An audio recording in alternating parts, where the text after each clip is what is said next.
नमस्कार मित्रों, आप सभी का स्वागत है राजस्थान समसामयिक घटनाओं व आर्थिक समीक्षा पर आधारित इस महत्वपूर्ण क्लास में। राजस्थान की सभी महत्वपूर्ण भर्ती परीक्षाओं के लिए इम्पोर्टेंट यह क्लास आप सभी के सामने लेकर हाजिर हैं। तो चलिए शुरुआत करते हैं, बिना किसी देरी के समय गंवाए हुए आपके सामने फटाफट बातों को रखते हैं। सबसे पहली बात देखिए क्या है मित्रों, आपके सामने यहाँ पर पहला सवाल जो है वो देखिए आपकी परीक्षा की दृष्टि से इम्पोर्टेंट भी है। राजस्थान राज्य प्रदूषण नियंत्रण मंडल जो है, इसकी जो अध्यक्ष है या चेयरमैन जो वो नीना गुप्ता है, आपको ये मालूम होना चाहिए। जयपुर किसके सहयोग से low cost sensor web portal तथा मोबाइल ऐप का शुभारंभ कर रहा है, तथा जयपुर में 40 स्थानों पर लो कॉस्ट सेंसर्स तथा 5 स्थानों पर डिस्प्ले बोर्ड स्थापित किए जा रहे हैं। आपको यह बताना है कि किसके सहयोग से जयपुर में ऐसा किया जा रहा है। Low cost sensor web portal है, मोबाइल ऐप है, तथा लो कॉस्ट सेंसर और डिस्प्ले बोर्ड भी क्या किए जा रहे हैं, यहाँ पर स्थापित किए जा रहे हैं। तो राजस्थान में ऐसा किसके सहयोग से किया जा रहा है, आपको वो बताना है। आईआईटी कानपुर के सहयोग से, या इरिस्कॉन जो नाम की एक कंपनी है उसके सहयोग से, या एवबी दोनों के सहयोग से, या नन ऑफ दिस। तो आपको मालूम होना चाहिए मेरे मित्रों, ये इन दोनों के सहयोग से ऐसा यहाँ पर किया जा रहा है। यानी राजस्थान में इन दोनों के सहयोग से, किस किस के सहयोग से, आईआईटी कानपुर के सहयोग से, और इरिस्कॉन जो है वो क्या है, एक प्राइवेट कंपनी है जिसके माध्यम से ऐसा किया जा रहा है। मुख्यतः आपको ध्यान रखना है आईआईटी कानपुर का। वो इसलिए ध्यान रखना है मेरे मित्रों क्योंकि वो इंपॉर्टेंट है, आगामी परीक्षाओं में आपसे जरूर पूछा जाएगा।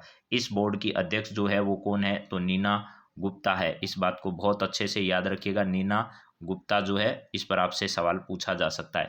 नीना गुप्ता जो है वो किस बोर्ड की अध्यक्ष है, राजस्थान राज्य प्रदूषण नियंत्रण मंडल की। इनकी अध्यक्षता में ऐसी शुरुआत जो है वो अभी हाल ही में यहाँ पर की गई है। अब बढ़ते हैं आगे और इस खबर को देखते हैं कि और क्या इसके बारे में न्यूज़पेपर में जो है वो चर्चा में रहा, वो विषय भी देख लेते हैं। जरा देखिए यहाँ पर है, स्वच्छ वायु और स्वच्छ आयु जो है, इसको लेकर के इस प्रकार की शुरुआत जो है वो अभी हाल ही में की जा रही है। स्वच्छ वायु और स्वच्छ क्या है, आयु है। यहाँ पर स्वच्छ वायु और स्वस्थ आयु जो है, low cost sensor web portal mobile app का शुभारंभ दिनांक 14/3/2022 को राजस्थान राज्य प्रदूषण मंडल परिसर में किया गया। राजस्थान राज्य प्रदूषण नियंत्रण मंडल जयपुर, आईआईटी कानपुर और किसके सहयोग से, इस्कॉन के संयुक्त तत्वाधान में जयपुर शहर में 40 स्थानों पर लो कॉस्ट सेंसर लगाए जाएंगे। 5 स्थानों पर डिस्प्ले बोर्ड भी स्थापित किए जाएंगे। इन सेंसर की मदद से कम लागत में पूरे शहर की वायु गुणवत्ता की निगरानी की जा सकेगी एवं शहर में वायु प्रदूषण के स्तर को चिन्हित करने में उपयोग होंगे। इन सेंसर्स के द्वारा वायु गुणवत्ता के डेटा को आम जन के लिए डिस्प्ले किया जाएगा, ऐसा इसमें कहा गया है। तो आपको ध्यान रखना है किस किस के सहयोग से ऐसा किया गया, तो आईआईटी कानपुर और इस्कॉन नाम की एक संस्था के द्वारा, और जो राजस्थान राज्य प्रदूषण नियंत्रण मंडल है उसके द्वारा ऐसी शुरुआत की गई है। चलिए अगले सवाल की ओर बढ़ते हैं। अगला सवाल हमारे लिए किस प्रकार इंपॉर्टेंट हो सकता है, जरा उसको हम देखने की कोशिश करते हैं। नारी शक्ति पुरस्कार 2021 से सम्मानित राज्य की मांड गायिका बेगम बतूल जो है, इनके बारे में सवाल आया। बेगम बतूल के संदर्भ में सत्य कथन आपको बताना है, इनमें से कौन सा होगा। तो बेगम बतूल का संबंध जो है वो आपको तो मालूम ही होगा मेरे मित्रों, मूलतः नागौर के केरावा गांव की रहने वाली है। मूलतः किस गांव की, नागौर का गांव है केरावा, वहां से संबंधित है। और उसके केरावा गांव का नाम तो आपको याद रखना ही रखना है। प्लस इसके साथ साथ हमारे लिए इम्पोर्टेंट बात यह है कि यहाँ 40 वर्षों से ये जयपुर में क्या कर रही है, निवास कर रही है। यानी इनका रेजिडेंस जो है वो 40 वर्षों से कहाँ पर है, जयपुर में। तो जयपुर के विद्याधर नगर में भी है, और नागौर के केरावा गांव जो है इनका मूल गांव है। क्योंकि पीछे रूमा देवी के संदर्भ में इस प्रकार के सवाल पूछे जा चुके हैं, इस वजह से मैं कह रहा हूँ ये सवाल आपका 5 स्टार सवाल है। आप आज ही इसको 5 स्टार कर लेना चाहिए, आगामी परीक्षाओं में आपसे जरूर ये सवाल पूछा जाएगा। मेरे मित्रों, बहुत इंपॉर्टेंट जो बातें होती है वो आपको पहले से बता दी जाती है और उन पर अक्सर सवाल परीक्षा में आते हैं। इसके संदर्भ में दोनों कथन सत्य हैं। पहली बात तो कौन से वर्ष का नारी शक्ति पुरस्कार दिया गया, 2021 का दिया गया, ये ध्यान रखना। क्योंकि अभी जो नारी शक्ति पुरस्कार दिए गए हैं 2020 और 21 दोनों वर्षों के लिए दिए गए हैं, लेकिन राजस्थान की इस महिला को यानी बेगम बतूल को कौन से वर्ष का दिया गया, तो बेगम बतूल को जो है वो 2021 का दिया गया। मूलतः ये नागौर के केराब गांव की रहने वाली है और 40 वर्ष से जयपुर के विद्याधर नगर में ये क्या कर रही है, निवास कर रही है। इसके दोनों कथन जो है वो सत्य हैं, ए व बी दोनों सत्य हैं। तो आपसे पूछा जा सकता है किस से संबंधित है, तो ये मांड गायिका है। एक क्या है, ये मांड गायिका है और जयपुर में विद्याधर नगर में 40 वर्षों से इनका निवास है, और नागौर के केराबा गांव की मूलतः ये क्या रहने वाली है, मांड गाय का है। नाम क्या है, बेगम बतूल है। कौन से वर्ष का दिया गया, 2021 का दिया गया। तो ये सारी बातें जो मैंने बताई है ये परीक्षा के लिए बहुत ज़्यादा इंपॉर्टेंट है। चलिए जरा अब आगे बढ़ते हैं और आगे देखते हैं कि इनके संदर्भ में क्या खबर आई और वो भी देखते हैं। ये राष्ट्रपति जी जो है इनको अवार्ड प्रदान करते हुए नारी शक्ति पुरस्कार जो है वो राष्ट्रपति जी ने इनको प्रदान किया। पुलिस वेरिफिकेशन का पत्र आया तो डर गई बेगम बतूल, पता चला यह सम्मान के लिए है। यानी जब इनके घर पर पुलिस वेरिफिकेशन होता है, पहले इस पुरस्कार को जब दिया जाता है उससे पहले सारे प्रकार के वेरिफिकेशन करवाने पड़ते हैं, उसके बाद ही पुरस्कार प्राप्त होता है। तो मांड गायकी के लिए हाल ही में राष्ट्रपति भवन नारी शक्ति पुरस्कार 2021 से सम्मानित जयपुर विद्याधर निवासी 70 वर्षीय बेगम बतूल 25 देशों में भ्रमण कर चुकी है अब तक और मांड गायिका है। 40 साल से जयपुर में रह रही है, नागौर के केराब गांव की मूल निवासी है। ये सारी बातें आपको ध्यान रखनी है मेरे मित्रों। यहाँ पर यह भी है कि ये गायकी से बहुत प्रसिद्ध है और घुमतड़ा, घर आओ म्हारा प्यारा, गजानन जी, इस प्रकार के मुस्लिम महिला होते हुए भी हिंदुओं के गाए जाने वाले जो बहुत सारे गीत हैं वो इनके द्वारा गाए जाते हैं और महिला दिवस पर 8 मार्च को ये पुरस्कार इनको प्रदान किया गया। तो मुस्लिम देशों में भी गणेश भजनों की प्रस्तुति ये दे चुकी है और कई देशों के बच्चे संगीत सीखने इनके यहाँ आते हैं। ये सब बातें मैंने आपको बता दी है। तो आज की ये खबर आपकी परीक्षा की दृष्टि से बहुत इंपॉर्टेंट है। ये आपको नजर आ रही है बेगम बतूल, ये आपको ध्यान रखना है। चलिए आगे बढ़ते हैं और अगला सवाल फिर आपका शेखावाटी उत्सव को लेकर है।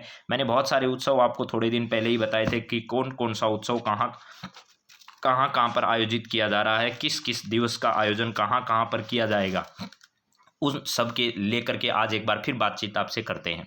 देखिएगा शेखावाटी उत्सव 20 से लेकर के 22 जनवरी तक इस शेखावाटी उत्सव का क्या किया जाएगा, आयोजन किया जाएगा मेरे मित्रों। यहाँ पर 20 से लेकर के 22 मार्च तक इसका आयोजन किया जाएगा। तो आपसे पूछा जा रहा है इसका आयोजन कहाँ होगा, फतेहपुर सीकर में, लक्ष्मणगढ़ में, सुजानगढ़ में, सरदारसर में, या आपको बताना है। तो देखिए पिछली बार इसका आयोजन लक्ष्मणगढ़ में किया गया था और इस बार भी इसका आयोजन लक्ष्मणगढ़ में। मैंने 2-3 दिन पहले सीकर आपको बताया था कि इस बार सीकर में आयोजित है, लेकिन सीकर में, लक्ष्मणगढ़ में भी इसका आयोजन फाइनल हुआ है अभी। ये आप ध्यान रखना, पर्यटन विभाग द्वारा लक्ष्मणगढ़ में ही, सीकर में ही आयोजन किया जाएगा, जो कि डोटासरा का विधानसभा क्षेत्र है, वहां पर इसका आयोजन किया जाएगा। इसके अलावा 6 से 8 मार्च तक ऊंट महोत्सव का आयोजन किया गया। इससे पहले मरु महोत्सव का आयोजन हुआ। थार महोत्सव का आयोजन भी आप लोगों को पता है अब होने वाला है। और 12 से 14 मार्च तक ब्रज महोत्सव का आयोजन भरतपुर में होने जा रहा है और 20 से 22 मार्च को शेखावाटी महोत्सव आयोजित हो ही रहा है। इसके बाद 4-5 अप्रैल को गणगौर उत्सव जयपुर में आयोजित होने वाला है और 4 से 6 अप्रैल को मेवाड़ उत्सव का आयोजन उदयपुर में होने वाला है। और मारवाड़ में जो है मारवाड़ ऊंट उत्सव जो है, मारवाड़ ऊंट उत्सव का आयोजन मारवाड़ जोधपुर में किया ही जा रहा है। तो ये सारी बातें जो है वो आपको ध्यान रखनी है। सुजानगढ़ और सरदार से चूरू से संबंधित है और फतेहपुर और लक्ष्मणगढ़ सीकर से संबंधित है, लेकिन इस बार भी इसका आयोजन कहाँ किया जाएगा, लक्ष्मणगढ़ में किया जाएगा। चलिए जरा आपको दिखाते हैं वो इमेज जिसके बारे में हमें जानकारी मिली है कि भाई वाकई में इसका आयोजन कहाँ होगा, लक्ष्मणगढ़ में होगा। ये आपके सामने है मेरे मित्रों, क्या है जरा देखिएगा। शेखावाटी उत्सव जो है वो 20 से 22 मार्च 2022 लक्ष्मणगढ़ सीकर में शेखावाटी फेस्टिवल का आयोजन किया जाएगा। हेरिटेज वॉक होगा, ऊंट व घोड़ा नृत्य होगा, साफा बांधना प्रतियोगिता होगी, पारंपरिक खेलकूद, मटका दौड़ है, कबड्डी है, बास्केटबॉल है, 3 टांग दौड़ है, दादा पोता दौड़ है, खो खो है, रस्साकसी है, वॉलीबॉल प्रतियोगिता आदि आयोजित की जाएगी इस अवसर पर। स्कूली बच्चों द्वारा स्वच्छता जागरूक अभियान भी समय होगा। मेहंदी प्रतियोगिता, रंगोली प्रतियोगिता, चित्रकला प्रतियोगिता होगी, सैंड आर्ट और पतंगबाजी भी होगी और कवि सम्मेलन भी होगा और सांस्कृतिक संध्या, भव्य आतिशबाजी इस समय की जाएगी। ये पर्यटन विभाग राजस्थान द्वारा जारी किया गया, आपके सामने मैंने ये पोस्टर रखा है। चलिए जरा अगले सवाल की ओर बढ़ते हैं और देखते हैं आगे अगला सवाल क्या है, जरा बताइएगा। यहाँ पर झपोक बांध जो है वो किस झील पर स्थित है, यानी किस झील से संबंधित है। इस बांध का संबंध, झपोक बांध का संबंध राज्य के किस झील से है जहाँ पहला पक्षी मेला आयोजित किया गया, जहाँ पर पहला पक्षी मेला जो है वो हाल ही में क्या किया गया, यहाँ पर आयोजित किया गया।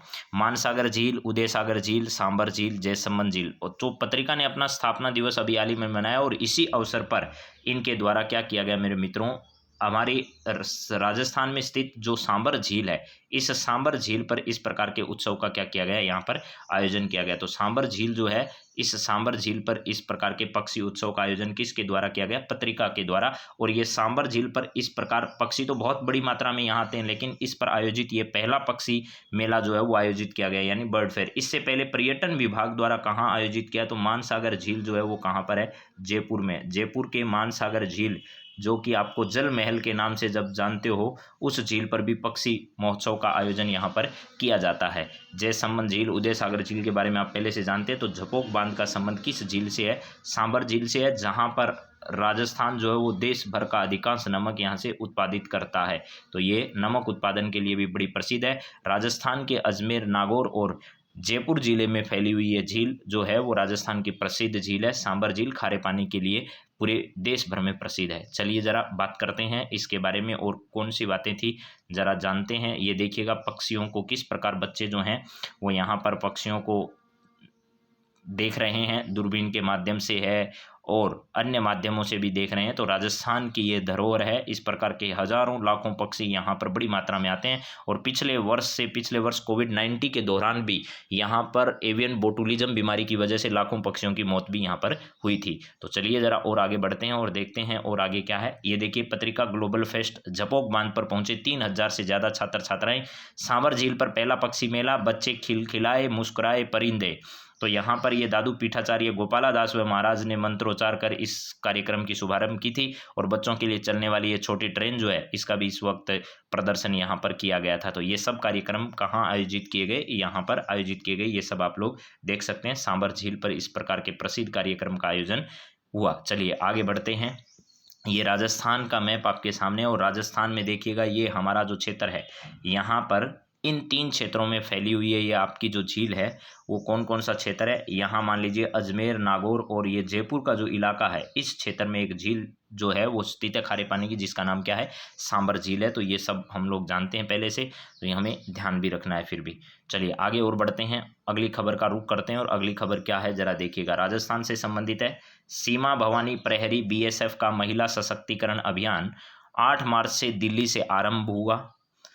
राज्य के किन जिलों से यह रूट जो है वो शामिल किया गया? राज्य के किन किन जिलों को इसमें शामिल किया गया? यानी भवानी प्रहरी, सीमा भवानी प्रहरी BSF का एक महिला सशक्तिकरण को लेकर एक अभियान चलाया गया है और यह जिले से 8 मार्च से दिल्ली से आरंभ हुआ, जो राजस्थान के कई जिलों से होकर गुजर रहा है। तो राजस्थान के ऐसे कौन कौन से जिले हैं जिनको इसमें शामिल किया गया है? तो मेरे मित्रों, इसमें बीकानेर भी है, इसमें सीकर भी है, इसमें आपका जयपुर भी है, इसमें उदयपुर भी है। यानी इन सभी जिलों को इसमें शामिल किया गया है। ये बाइक पर चलने वाली महिलाओं का एक दल है, सीमा भवानी प्रहरी जो है इस नाम से BSF का एक महिला सशक्तिकरण कार्यक्रम है, जिसके तहत महिलाओं की 8 मार्च दिल्ली से रवाना हुई ये परेड जो है वो बाइक पर, मोटर बाइक रैली है इसको कह सकते हो। ये राजस्थान के बीकानेर, सीकर, जयपुर और उदयपुर जिलों से होकर गुजरात की तरफ आगे बढ़ेगी। तो अलग अलग जगह जो है वो ये जाने वाली है। तो राजस्थान के किन जिलों से होकर जाने वाली है? तो बीकानेर से, सीकर से, जयपुर से, उदयपुर से, इन जिलों को इस रूट में क्या किया है? शामिल किया है। हमें इन बातों को ध्यान रखना है। चलिए जरा इसके बारे में और भी देखते हैं क्या हमारे पास और क्या खबर है। ये देखिएगा, ये इस प्रकार की बाइक रैली के माध्यम से इनका आयोजन किया जा रहा है और ये दिल्ली से रवाना होकर अलग अलग राज्यों से होकर गुजरेगी, जिसमें राजस्थान में उदयपुर है, जयपुर है, सीकर है, बीकानेर है, इन जिलों से होकर गुजरने वाली है। जरा इसके बारे में भी पढ़ लेते हैं। सीमा प्रहरी जो है, सीमा भवानी प्रहरी BSF का महिला सशक्तिकरण अभियान है, जिसमें BSF की 36 महिला मोटरसाइकिल सवार शामिल हैं। यह अभियान 8 मार्च 2022 को नई दिल्ली स्थित इंडिया गेट से आरंभ हुआ, जो 20 दिन तक देश के अनेक शहरों में कुल मिलाकर 5280 किलोमीटर की यात्रा करते हुए 28 मार्च को कन्याकुमारी पहुंचकर संपन्न होगा। इस दौरान अभियान India gate, Wagah Attari border, Gujarat में statue of unity, Bikaner, Sikar, Jaipur, Udaipur, Gandhinagar, Nashik, Solapur, Hyderabad, Anantapur, Bengaluru, Chennai, Kanyakumari से होकर क्या करने वाला है? गुजरने वाला है। तो इसमें राजस्थान के जो जिले हैं वो आपको दिखाई दे रहे हैं, बीकानेर है, सीकर है और जयपुर है और उदयपुर है। इन जिलों से होकर ये गुजरेगा। चलिए जरा अब आगे बढ़ते हैं, अगले सवाल की ओर रुख करते हैं। अब आर्थिक समीक्षा के कुछ महत्वपूर्ण सवाल आपके सामने आ रहे हैं, जरा फटाफट इनका जवाब देना है मेरे मित्रों।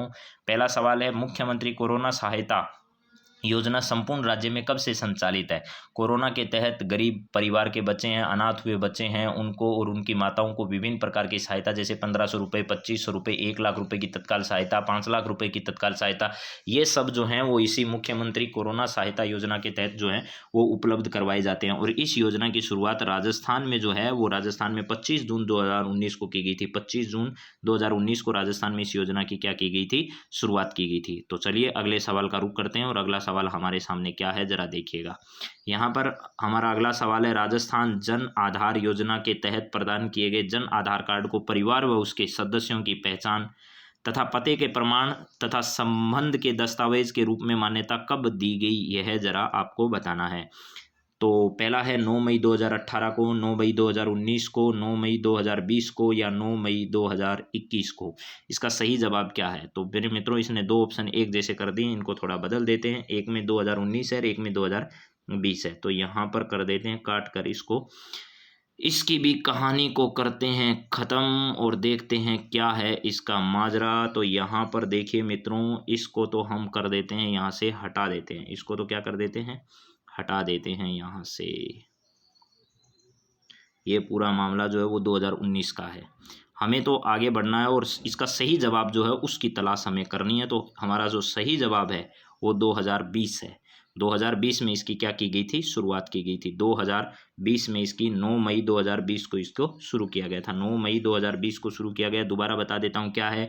जन आधार योजना बहुत इंपॉर्टेंट इसलिए हो जाता है क्योंकि राजस्थान के वर्तमान मुख्यमंत्री इस पर सबसे ज़्यादा जोर देते हैं। और 9 मई 2020 को इसने, भारत सरकार ने भी इसको क्या कर दिया, इस प्रकार के सामान्य दस्तावेज जो हैं, जो हमारी पहचान और पते के प्रमाण के रूप में स्वीकार किए जाते हैं सरकार के द्वारा, उसके रूप में मान्यता इसको क्या कर दी गई, प्रदान कर दी गई। तो ये सब बातें हमारी परीक्षा की दृष्टि से इंपॉर्टेंट है। चलिए आगे बढ़ते हैं और अगले सवाल की ओर देखते हैं। क्या है अगला सवाल? ये है नेक्स्ट सवाल आपके सामने। यहाँ पर है, विधवा विवाह उपहार योजना के अंतर्गत राज्य सरकार द्वारा कितनी आर्थिक सहायता पुनर्विवाह करने पर विधवा को प्रदान किए जाते हैं, आपको ये बताना है। अगर कोई विधवा है और वो पुनः शादी करती है तो सरकार उसको आर्थिक सहायता उपलब्ध कराती है। कितनी आर्थिक सहायता सरकार के द्वारा उसको उपलब्ध कराई जाती है, हमें ये देखना है। तो इसके लिए एकदम सही जवाब है 15,000 रुपये या 20,000 रुपये या 25,000 रुपये या 35,000 रुपये। तो इसका सही जवाब जो है वो मेरे मित्रों 15,000 रुपये, सरकार उसको 15,000 रुपये की राशि जो है वो क्या करती है, प्रदान करती है। चलिए अगले सवाल की ओर बढ़ते हैं और अगला सवाल देखते हैं हमारा क्या है, इसी से संबंधित नेक्स्ट सवाल जो है वो यहाँ आ गया है। उज्ज्वला योजना का संबंध है, उज्ज्वला योजना का संबंध किससे है ये बताइए जरा। उज्ज्वला सॉरी उज्ज्वला योजना का संबंध है, तो उज्ज्वला योजना का संबंध किससे है जरा बताइए। उज्ज्वला योजना का संबंध है कोरोना में अनाथ हुए बच्चों से, कोरोना में विधवा हुई महिलाओं से, देह व्यापार में लिप्त महिलाओं व उनके बच्चों से, कोरोना में असहाय हुए वृद्धजनों से। तो मेरे मित्रों इसका सही जवाब है देह व्यापार में जो लिप्त महिलाएं हैं, उनके जो बच्चों की स्थितियां खराब होती हैं, उनके परिवार उजड़ जाते हैं, उन सब की स्थिति को सुधारने के लिए कोई भी व्यक्ति ये काम जानबूझकर नहीं करता है, पैसे के लालच में आकर नहीं करता है। इसके लिए बहुत बड़ी सामाजिक मजबूरियां होती है, बहुत बड़ा उन पर संकट आता है, इस वजह से लोग इस प्रकार के काम करने में लिप्त हो जाते हैं। तो उनके जीवन को सुधारने के लिए और उनके बच्चों की शिक्षा व्यवस्था को सुधारने के लिए सरकार द्वारा चलाई गई एक योजना है जिसका नाम क्या है, उज्ज्वला योजना। हालांकि गैस जो कनेक्शन है वो गैस प्रदान करने के लिए भी सरकार द्वारा एक उज्ज्वला योजना चलाई गई थी, लेकिन वो दोनों एक साथ ऑप्शन में नहीं आएंगे, आप इसके बारे में निश्चिंत रहें। तो ये जब इस प्रकार के ऑप्शन आए तो ध्यान रखना, देह व्यापार में लिप्त महिलाओं और उनके बच्चों के कल्याण के लिए सरकार द्वारा चलाई गई एक योजना जो है उसका नाम उज्ज्वला योजना है। बढ़ते हैं आगे की ओर, अगला सवाल देखते हैं क्या है हमारी स्क्रीन पर। राजस्थान निवेश प्रोत्साहन योजना 2019 कब प्रभावी हुई? राजस्थान में ये निवेश प्रोत्साहन योजना जो 2019 है, ये राजस्थान में प्रभावी किस दिन हुई? 17 दिसंबर 2019 को, 17 दिसंबर 2021 को, 17 दिसंबर 2020 को, 17 दिसंबर 2018 को। तो इसका सही और एकदम राइट आंसर है, राजस्थान में निवेश को बढ़ाने के लिए, राजस्थान में निवेश को बढ़ाने के लिए कई प्रयास राजस्थान सरकार कर रही है। निवेश प्रोत्साहन योजना भी चला रही है, यहाँ पर हमारे आओ हमारे निवेश करो, इस प्रकार के कई मिशन जो वो सरकार द्वारा चलाए जा रहे हैं। राजस्थान में अभी उद्योग विभाग द्वारा इस प्रकार के कई अलग अलग जिलों में जाकर, अलग अलग राज्यों में जाकर निवेशकों को प्रोत्साहित करने, उनको आने के लिए आमंत्रण देने के लिए भी कार्यक्रम चलाए जा रहे हैं। इन्वेस्ट राजस्थान 2022 या 21 के बारे में भी एक आयोजन जयपुर में होना था, लेकिन वो कोरोना की वजह से बीच में ओमिक्रॉन आ गया, उस वजह से स्थगित हो गया। तो 17 दिसंबर 2019 को राजस्थान निवेश प्रोत्साहन योजना जो है, इस निवेश प्रोत्साहन योजना की क्या की गई थी, शुरुआत की गई थी। चलिए आगे बढ़ते हैं और देखते हैं अगला सवाल हमारे सामने क्या आता है। अब मैं राजस्थान की कला संस्कृति या राजस्थान के किसी भी टॉपिक से रिलेटेड कुछ सवाल आपके सामने मैं रख रहा हूं, तो जरा उनका भी जवाब देने की कोशिश आप लोग करिए। पहला सवाल क्या है मित्रों, जरा देखिएगा। किस किले के लिए कहा गया कि अन्य सभी किले नंगे हैं जबकि यह बख्तरबंद है? चित्तौड़गढ़ का किला, आमेर का किला, रणथंभौर का किला, कुंभलगढ़ का किला। यह कहानी जो है वो रणथंभौर का जो दुर्ग है उसके बारे में कहा जाता है।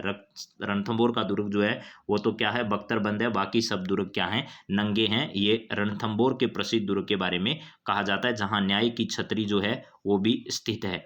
यहाँ पर और भी बहुत सारे त्रिनेत्र गणेश जी का मंदिर है। इसके अलावा यहाँ नेशनल टाइगर रिजर्व जो है वो भी यहाँ पर बनाया गया है। यहाँ पर प्रतिवर्ष जो है वो गणेश जी के जब भी किसी की शादी होती है, जब भी का मतलब सबके लिए अनिवार्य, लेकिन जिसको मालूम है वो सबसे पहले अपने विवाह की जो अपना पत्र होता है वो कहाँ भेजता है, यहाँ त्रिनेत्र गणेश जी के यहाँ भेजता है, ये भी आपको मालूम होगा। चलिए अगले सवाल की ओर देखते हैं। रणथंभौर दुर्ग का पतन कब हुआ? रणथंभौर दुर्ग का पतन जो है वो 11 जुलाई 1301 में हुआ, या फिर 11 जुलाई 1307 में हुआ, या 11 जुलाई 1306 में हुआ, या 11 जुलाई 1311 में हुआ। रणथंभौर दुर्ग का पतन कब हुआ, यह है आपको बताना है। तो जरा बताइए मेरे मित्रों, इसका सही जवाब क्या होगा? किस दिन जो है रणथंभौर दुर्ग का पतन हुआ था? तो आप लोग सब जानते होंगे कि 11 जुलाई तो सब में दे ही रखा है, आपको कॉमन है। 11 जुलाई जो है वो तो सब में कॉमन है। 1301 जो है इस दिन रणथंभौर दुर्ग का क्या हुआ था? पतन हुआ था। अलाउद्दीन खिलजी का नाम आपने सुना होगा। अलाउद्दीन खिलजी जो है, अलाउद्दीन खिलजी, और वो भी ऐसे ही नहीं कर पाया। इन्होंने यहाँ पर आपको पता होगा जो हमीर देव चौहान थे, उनके जो रक्षक थे उन्हीं को अपनी तरफ मिलाकर अलाउद्दीन खिलजी ने इस पर अधिकार कर लिया, वो भी 1301 में। इससे पहले जलालुद्दीन जो है उसने भी प्रयास किए थे, लेकिन जलालुद्दीन जो है वो इसको जीत नहीं पाया था। चलिए आगे बढ़ते हैं। अगली खबर और क्या है आपके सामने, जरा देखिए। जूनागढ़ किला स्थित है। जूनागढ़ का किला जो है वो बीकानेर में स्थित है भैया। बीकानेर में क्या है?